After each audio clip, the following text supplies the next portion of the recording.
আলম ভাই, এই যে আপনি স্টেজে যে কোনো গানে পারফরমেন্স করেন, আসলে আগে থেকে কি প্র্যাকটিস করে আসেন নাকি ইনস্ট্যান্ট এখানেই করেন? আমি নিশ্চয়ই যে কোনো কাজ করতে পছন্দ করি। আমরা অনেক জায়গায় মানুষ যে কোনো জায়গায় দেখতে আমাদের বেশিরভাগই স্টাররা আগে যে কোনো অনুষ্ঠান যাওয়ার আগে ওরা নিজের আগে গান উঠায়, জুটি করে রিহার্সেল করে।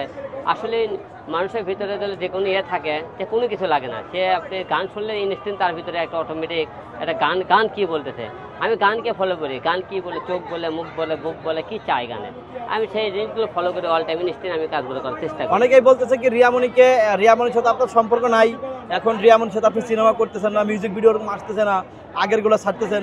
আসলে রিয়ামনির সাথে আপনি কতদিন জুটি বেঁধে কাজ করবেন? আসলে আমরা মাঝখানে তো কাজ নেই, রাজনীতির কারণে আমি কাজ থেকে বাইরে ছিলাম।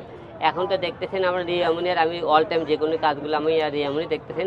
সামনে আমাদের নতুন 5টি গান আসতেছে, আশা রাখতেছে ধামাকা কিছু আবার হবে। আলমবার অনেকগুলো সিনেমাও কিন্তু মুক্তির অপেক্ষায় আছে, আমরা জানি।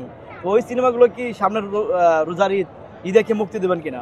এখন আমরা দেশের পরিস্থিতি দেখে আমরা অবশ্যই সিনেমা যেহেতু তৈরি করেছি, মুক্তিও তো দিতে হবে। যেটা ইতিমধ্যে আপনার সামনে গত বছর 2024-এর শেষের দিকে আমার বাচ্চারা কিং ছবি রিলিজ পেয়েছে।